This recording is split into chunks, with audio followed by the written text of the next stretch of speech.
Good evening. We're going to present to you our integrating project. We are Mariana, Michelle, Hilary, and Gilberto, who is not here due to health issues because he has COVID. So this is the summary of our presentation. First, we have the contextual framework. Then we have the semantic phenomenon explanation, which is divided into the description of the semantic phenomenon, which is hyponymy, and then the teaching of the semantic phenomenon. Next, we have our didactic proposal, which consists of the select books problematic, the hypothesis, and the proposal of 3 activities, following our conclusions. First, I'm going to explain to you the contextual framework. The school where our course is held is called Carlos Vallejo Márquez, CC10, which has a CENLEX, which stands for Centro de Enseñanza de Lenguas Extranjeras, and is a language teaching center from the National Polytechnic Institute of Mexico, IPN for its name in Spanish. It has 21 academic units, including Unidad Profesional Zacatenco, Casco de Santo Tomás, and all the seats which are taught at a high school level. Constructivist approach and task-based language learning are the main approaches of these courses. And the age range in their high school level units, the seats, goes from 15 years old to 20 years old. Next, we have the courses available in every CENLEX, which are Saturdays, Sundays, or 3 days chosen from Monday to Friday. The general English program consists of 4 sections, which with 5 bi-monthly courses each. The basic, intermediate, advanced, and the superior, only held at the college level, not in the CCETs. And the CCET number 10, which is the one we're focusing on, only reaches until the advanced courses. These the book Touchstone 1, 2, 3, and Viewpoint 1, and they rarely hold any type of workshop. Now we have the semantic phenomenon explanation. The description of the semantic phenomenon, hyponymy. Here we have an example according to these authors, Martin, Richard, Platt, Campbell, and Luna. We have chosen the word color, which is an hypernym. And then we have the hyponyms purple, red, blue, and green, which are hyponyms of color, because they share a common theme that is implied in the definition of color. And finally, we have cohyponyms, which are purple, red, blue, and green. They are cohyponyms amongst each other. We present here our own definition based on what we have seen in class, and on the 4 definitions we have researched before. Hyponymy is a semantic phenomenon where one word acting as a generic hypernym in its definition implies the meaning of other words. Considering that a lexical item has several themes, it shares one of them with other lexical items, and they are all implied in a word that acts as a generic hypernym. We can say that these words that share a common theme are cohyponyms to each other and hyponyms of the hypernym. Thus, for example, planet is a hypernym. Earth, Saturn, and Mars are cohyponyms amongst each other and hyponyms of planet. Likewise, it's important to emphasize that unlike the semantic phenomenon called semantic field, this semantic phenomenon does not look for differences, but for the similarities of the lexical items. Now we are going to present the teaching of the semantic phenomenon, hyponymy. We're going to explain it very briefly, but it's going to be explained deeply in the writing project.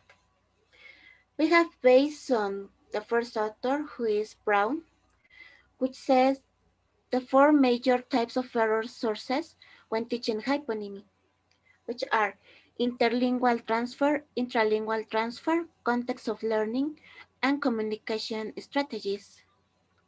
And then we have another authors who have talked about activities for teaching hyponymy. The first one is Murcia, who talks about the eludation of words meaning by using hyponymy. The next one is Lang Leping, who says that replacing the hypernym with the hyponyms is a good way to learn vocabulary. And then we have Shelley, who talks about an activity group when every student adds hyponyms to a list with a general hypernym theme. And then we have Carter, who talks about vocabulary network by using hyponymy. And finally, we have Wang Hong Yang and Chen Yanxi, who talks about a game show, quiz and sentence patterns to drill hyponymy words. Okay, so now we're going to talk about the didactic proposal. First, the selected books problematic. The book that we have selected is called Touchstone 2, which expectedly holds a A1, A2 level. And well, we have selected this book because it is the book used in the course Basic 4 on the institution we have chosen. And in this course, the students already have an A1 level and they are barely jumping to an A2 level. The units that this course covers are the first two units. And well, the problems that we have found in these two units are there is not an appendix of words. The activities there, because each unit has two activities, never tell you a specific vocabulary. These activities in each unit talk about hyponymy, a type of hyponymy. And well, these are presentation activities, brainstorming, and these are not clear enough about the vocabulary they want to cover. These activities follow a constructivist approach because they value autonomy, learning in context, and subjective reality of students. However, they leave all the work to the students. For that, we think that it is not appropriate for the level of the students, since it is the first time they check the topic. Also, we have found that in the two units that we have chosen, there is a disparity of topics covered, since one unit covers 4 hypernyms, whereas the other only covers 1. Another problem that we have found is that they include vocabulary that has nothing to do with the topic. For example, they talk about clothing, but suddenly they include your vocabulary about food, which has nothing to do with the hypernym that they're talking about. And that can be confusing to the student. Now, here we have our hypothesis. Taking into account the problematics of the book and the research we have done about the semantic phenomenon hyponymy, we believe that a set of 3 activities, comprehension, practice, and application activities that follow a combination of both constructivist and cognitivist approach will complement ideally the problematics that the book has. For that, here's our proposal of 3 activities. Well, these 3 activities are complementing activities, since they are supposed to complement the already existing activities in the book. The activities in the book are presentation activities. For that, the activities that we have created are comprehension, practice, and application activities. Also, these activities will have a combination of approaches. Since the approach they follow in the book is constructivism, we think that this approach is good. However, we think that it can be complemented better with the approach cognitivism that focuses on the inner mental processes for students to process information better. For that, also, another problematic that we have found is that for each unit, they talk about, let's say, 4 different types of hypernyms. For that, these 3 activities are only going to focus on one hypernym, which is clothes. And we're going to talk about different types of clothes that are going to be the hyponyms and co-hyponyms amongst each other. The activities are clothes with the part of the body, the first one. The second one, dress the doll.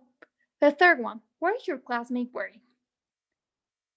Here we have the first activity. The first activity is called Clothes with the Parts of the Body. It is a comprehension activity that aims for students to understand better the types of clothing by associating it to the part of the body they go to.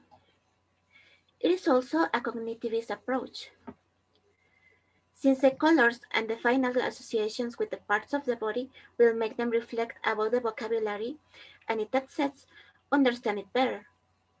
The objective of this activity is that by the end of the activity, the students will be able to associate the types of clothing with the part of the body they go to by providing them with evoking images and an organized layout that makes them think about their associations.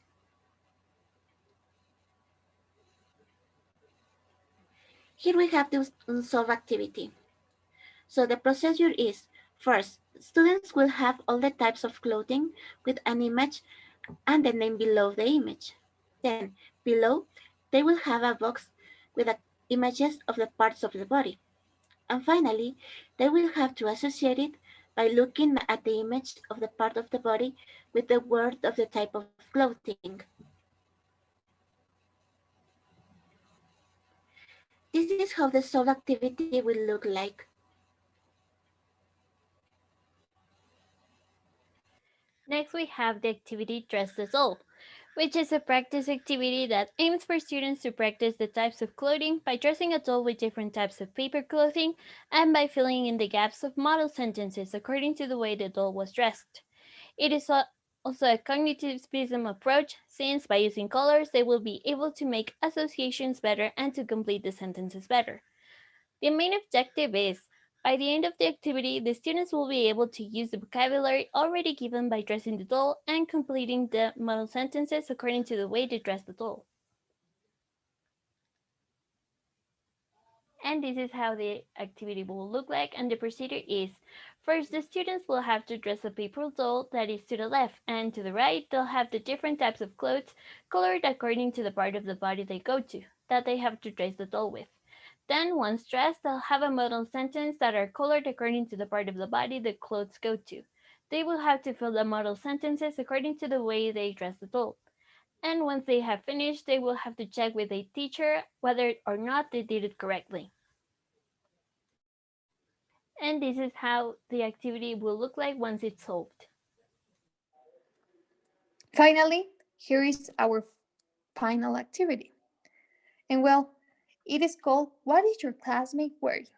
This is an application activity that aims for students to articulate sentences of their own according to what their classmate next to them is wearing. Also, this activity follows a seating arrangement, which is circle. And well, this follows a constructivism approach, since they will have to apply their knowledge to create sentences of their own in context. Okay, the objective is, by the end of the activity, every student will be able to articulate a sentence of their own according to what their classmate to their side is wearing, while using the vocabulary check in the previous activities. The procedure is, first, students will have to move chairs and make a circle while standing next to each other. Then, one student will start by articulating a sentence according to what her classmate to her right is wearing, while using vocabulary already checked in previous activities. The sentences can be as long as they want. Here are some model sentences. Juanita's wearing a scarf, pants and shoes. Mario's wearing a cap. Julio's using a coat. If one student makes an error, not a mistake, the teacher or peers will make an immediate correction on the spot, since that error can affect the whole class. Then, once the first student says her sentences, the one to the right continues, and so on until every student has passed. To finish these presentations, we have our conclusions. We'll believe that even though the semantic phenomenon, hyponymy, can be found a lot in basic level teaching of vocabulary, it can be disregarded and treated as simple, and that can affect the activity design, like the book we selected here, and the learning process of the students. We also found that a book can take the worst of an approach and ignore the best, like in here, where constructivism has taken to the extreme, to the point of making basic level students do all the work. That's why we created an activity with a constructivist approach that is more complete and appropriate to the approach. To the approach. Finally, we believe that a combination of approaches, in this case constructivism and cognitivism, can bring out the best of each to teach a specific semantic phenomenon. Well, thank you very much. This is it. We hope you have liked our activities.